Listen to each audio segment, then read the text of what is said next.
IGT, baby.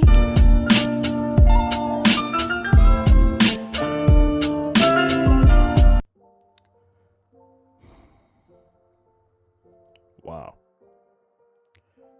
I'm still speechless from what I just saw in that main event segment of Friday Night SmackDown. We probably got 2009 Randy Orton back now for what he did to Cody Rhodes and packed this nigga up.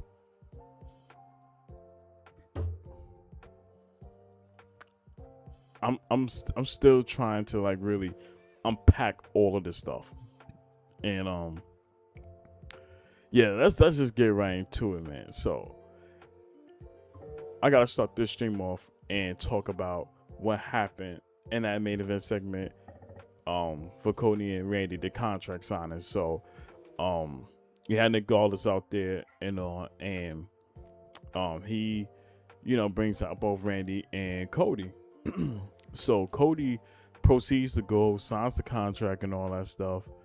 And once it was right before Randy was attempting to do so, he was telling him like, listen, I appreciate you a lot. You being the first person I've wrestled when I got into the main roster in 2007, and you said to me that in due time, like you'll be a champion. And how he left and he came back, and he still watched his back and all, and was still like a friend to him. And he even said, I may not be a brother or a son or father, whatever he said, but he brings and say like, I'm always gonna be your boy. So he was just giving Randy all love and praise for that. So Randy grabs the mic and he basically says, when it came down to the chamber match, like it wasn't supposed to be so difficult. Like it was supposed to be easy, when it came to Drew McIntyre, but now it's me facing you, it's gonna be very complicated. So Cody pretty much cuts him off and was saying like, listen, like none of that matters. Like you went through the chamber where it was a lot of competitors in there and it was tough for you, but you got the job done. And brings up about, when that bell rings, I want that apex predator of Randy Orton. I want the Viper, that one that literally will go leaps and bounds to get the job done and all that stuff. That's the Randy Orton he's looking for. And says, after the bell rings, just know I will always love you. So it's all right. Guess the pen signs the contract and all that stuff. So him and Cody shake hands. They give each other a hug. And the look on Randy's face should tell you something's not right. And they revert back to last year, right around Elimination Chamber, when John Cena turned on Cody Rhodes.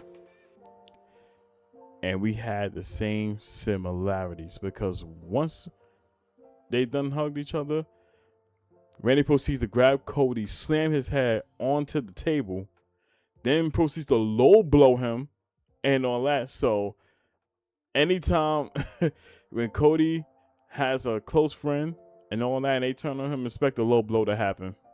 It's the second time this happened again.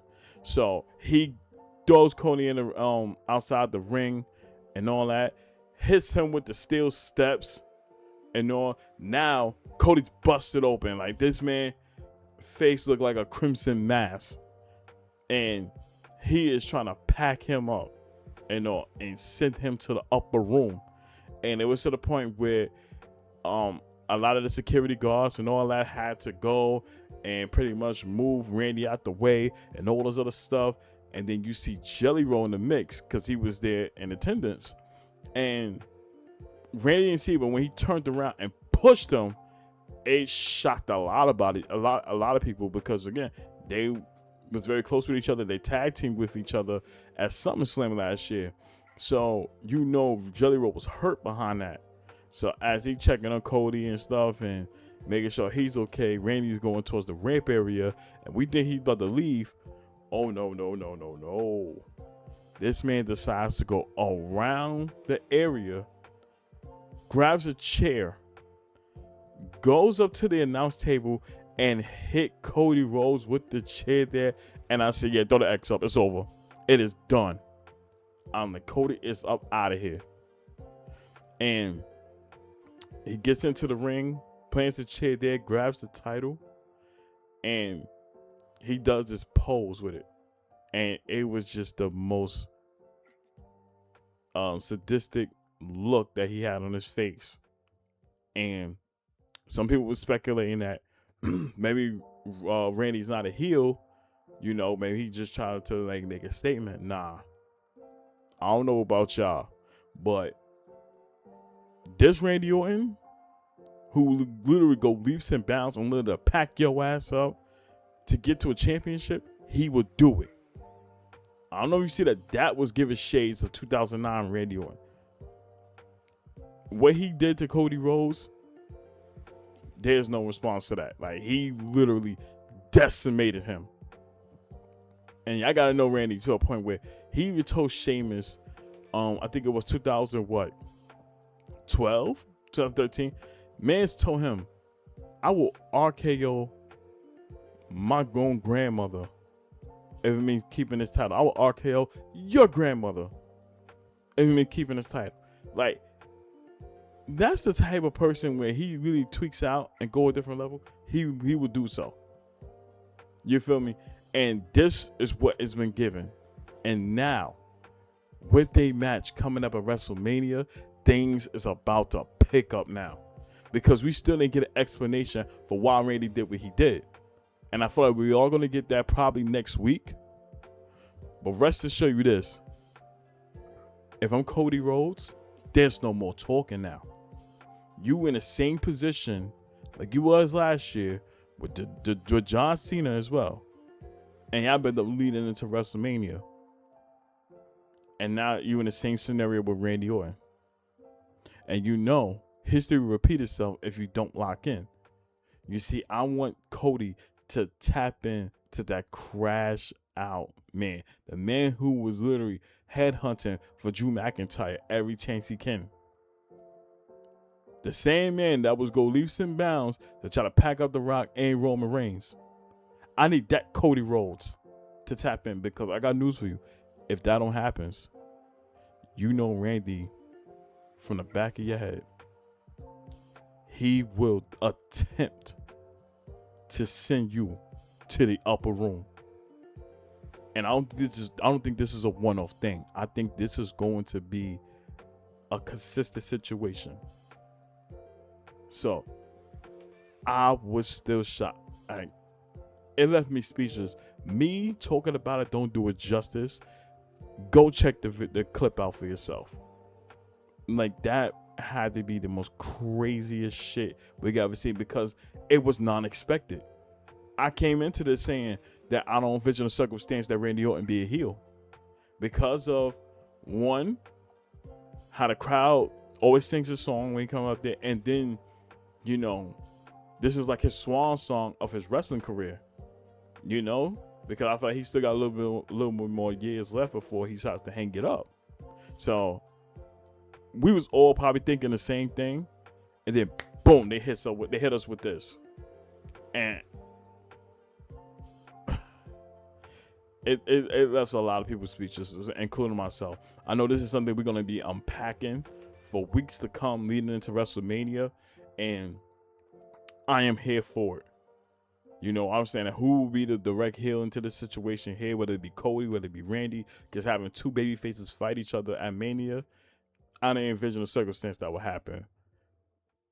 But now that I see in clear-cut view that this is Randy Orton, who on the driver's seat of being the heel, man, he's tapping in to that Vince's Orton we know when who was a heel back then.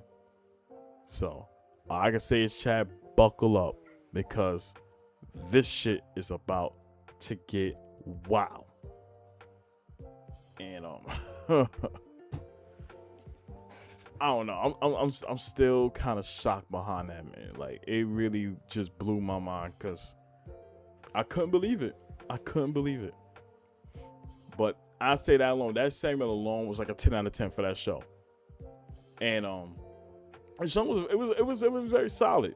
I enjoyed it for what it was. But also, we got to talk about what happened in the beginning of the show with Drew McIntyre and all. So Nick Aldis, he's backstage. He's talking about the contract signing for later on with Cody and Randy. So out of the gate, you hear Drew McIntyre, and he's coming through the crowd, and he's fuming. Like, he's ready to literally crash out, as always. So he's letting me know, like, to Nick Aldis, like, screw you in that contract signing and all that. I got pretty much screwed over last week out of my championship and all, and I'm not having it and all, and I'm not going to leave this ring until I get my title opportunity.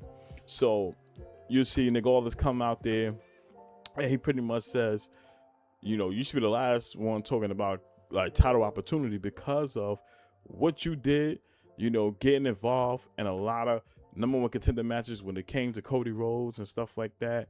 And, you just sticking your nose in the business. Now that the roles reversed now and you're the one, that fell short and lost the title now, it's like, now you got to deal with that. So, so Drew didn't waste no time. He was saying that, this was all bullshit. And he says, you can forget about like anything else you have to say now because I quit. Right before that, actually no, I'll drop a little ahead behind. I'll jump ahead of it. But after he was trying to talk his shit, Jacob Fatu came out. So he came there and he let it be known, like, listen, I did what I did because I was stopping you from being champion. Like, when I came back, I helped you win that title. Last week, I pretty much stopped you from that happening. And let it be known that, yeah, I screwed you over. And what the hell are you going to do about it? So he was already fired up at that point. And he already told Nick Aldis, like, forget anything, I quit. So as he's doing that, and he like literally flipping him off as he going through the crowd, all I can say in my head is they planting the seeds for Jacob Fatu versus Drew McIntyre at WrestleMania. We already know that was already set in stone to happen. And I'm like, okay. We know he's going to be sticking around for the duration of the show. Because backstage, you see Nick Aldis, he's talking to Jacob Fatu, and Jacob Fatu, he's pissed off. He's like, yo, like, I want to fight him. What the hell you mean he quit? He said, when I got a chance to beat his ass now he wanted to like leave up out of here and all that shit. So as he's talking and all, Trick Williams comes into the picture. And I'm not gonna lie, Trick Williams and Jacob Fatu's interaction was dope. I enjoyed that a lot. Like, Trick Williams, he's literally box office attraction. And he's slowly ascending himself, and his main on the main roster and all. So I see him being champion like really, really soon. So they had the interaction and all that, and then it turned into a match. So when we get to the match and all, very solid. Bowman got some offense in, like, it's dope. But you knew in the back of your head, Drew McIntyre is going to be there to cause Jacob Fatu. And that's exactly what happened, because he ended up jumping from the crowd, grabs Jacob Fatu, throws him to the ring post, and then throws him right into the ring to where Trick Williams hit him with not one but two trick shots to win the match.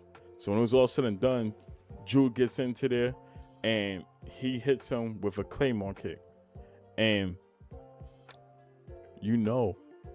come next week, Jacob Fatu gonna want his get back. And I feel like it's just gonna be a crash out season between these two right there. Because you know how Drew McIntyre and how he moves, and you know how Jacob Fatu moves a lot. So have both of them in the same ring with each other, sign me up. Sign me up. I am here for it. And I know that they are going to deliver when they face each other at Mania. I cannot wait. That was fantastic.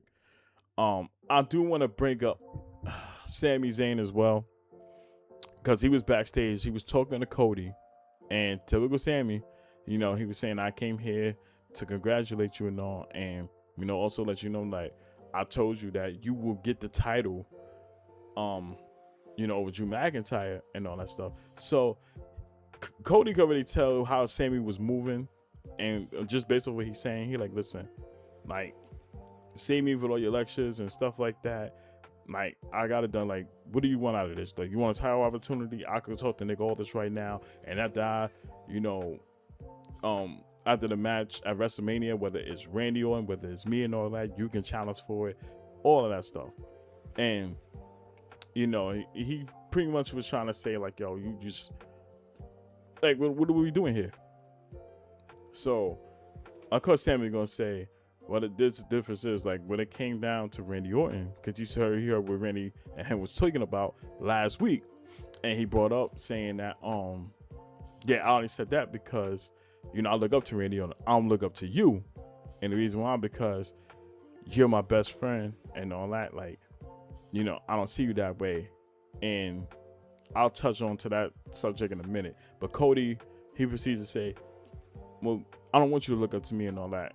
What I need you to do is you need to put your attention on this title. If this is what you want right here, then I'm going to need you to bring your A game and get it together, because if you continue to stay in this same level right here and don't do nothing about it, you will never be world champion. You know, like, that's not what Cody said, but I'm kind of like paraphrasing of what, you know, he specifically said to Sami. But this is how I feel about Sami Zayn. I feel like when he talks, especially around Cody, you think that, okay, there's going to be some way he's going to tap in and really channel in that different side of him. And then he kind of doubles down of apologizing or whatever it is, like, oh, you my friend and all that. So, of course, I don't want to get in a situation that, you know, I don't, like, look up to you, like, all that shit right there. Like, it really frustrated me a lot, because, like, if you're going to do this, go full throttle with, because it just make Sami look like a joke. This is the reason why we call him Catering Sami, for a reason. And the crowd was even booing too, because we already know what we was expecting, and that was just the annoying part. It's like, if you're gonna do that, let it happen. And let it be consistent. Not this whole you try to get in your bag and all that stuff, and then you go on down, you double down and apologize and stuff, because the crowd's gonna feed into it, and they're gonna know, like, yo, listen, how are we gonna take you serious? If you don't really step up and you don't give us a reason for us to care about you, and you know that you willing to go leaps and bounds to win a championship. Game over, yeah!